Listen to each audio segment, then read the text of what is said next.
We are talking about James Garfield. He was the 20th President of the United States. Garfield is not one of the best-known presidents. He served only 100 days before he was shot. 11 weeks later, he died from his wounds. But even during Garfield's short time in office, historians say his presidency had problems.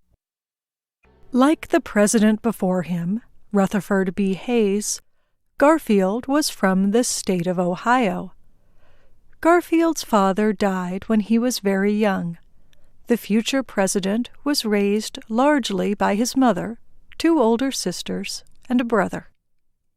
Among all the presidents, Garfield probably was the most poor in his early years. Growing up, he worked as a farmer, a sailor, a carpenter, a teacher, and a janitor. Finally, he earned a position as a student at Williams College in western Massachusetts.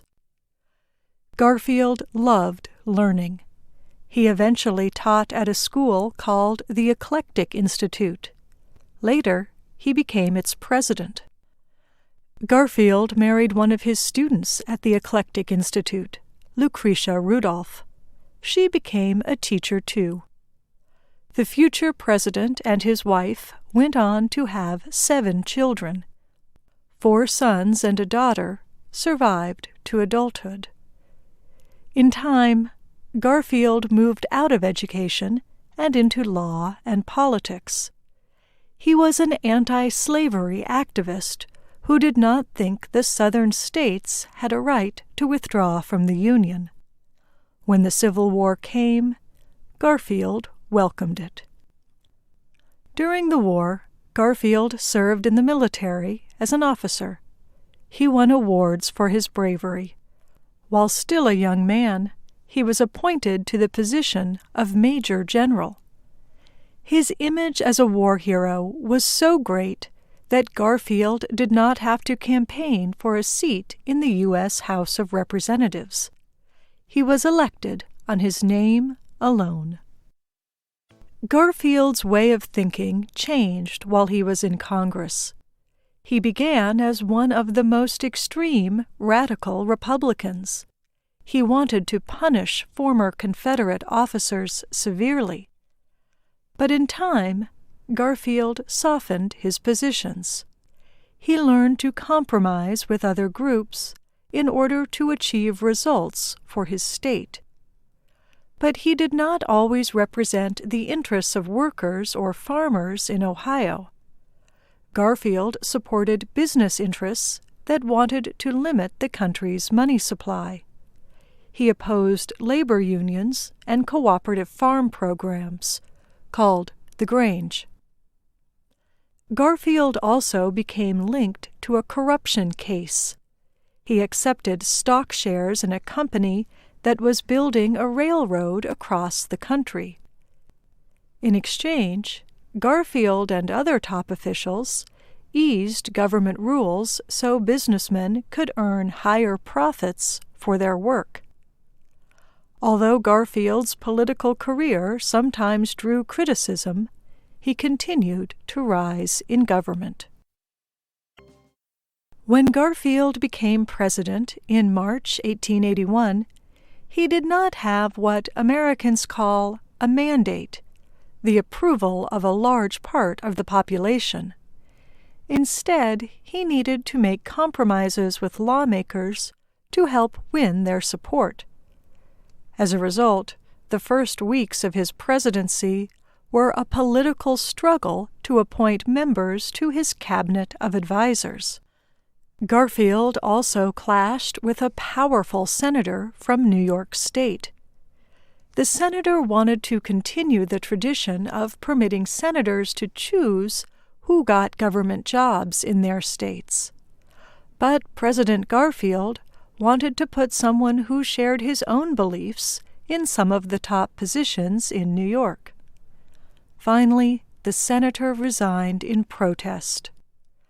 But the issue set the tone for Garfield's short time in office.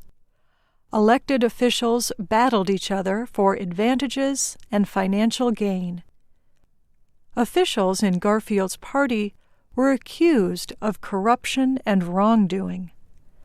And before Garfield could really suggest any ideas for government reform, he was shot by someone seeking a government job in exchange for his political support.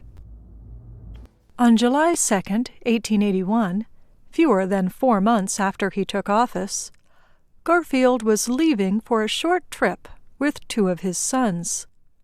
They were going to take a train to Williams, the college Garfield had attended and loved. The president was supposed to give a speech there. But as he walked through the train station, a man with a gun stepped behind Garfield and shot the president twice. One bullet touched Garfield's arm. The other went into his lower back. Garfield did not die immediately. Instead, he was taken back to the White House, where doctors tried to remove the bullet. One of the men who tried was Alexander Graham Bell, the inventor of the telephone. Bell tried to find the bullet by using a device like a metal detector that he had invented. But the springs on Garfield's bed interfered.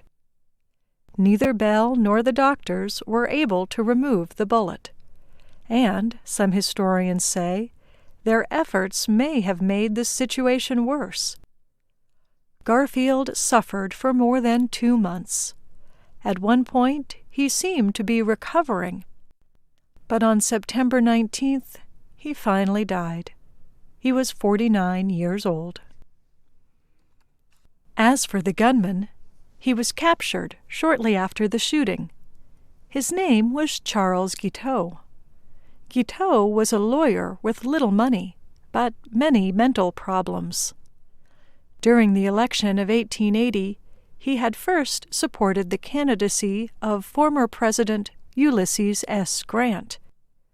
When Garfield won the Republican nomination instead, Guiteau supported him. Guiteau did not have an official role in the election campaign, and Garfield did not know him. But over time, Guiteau came to believe that he was responsible for Garfield winning the presidency. As a result, Guiteau thought Garfield owed him a government job. Guiteau wrote the president several letters requesting positions as a diplomat in Europe.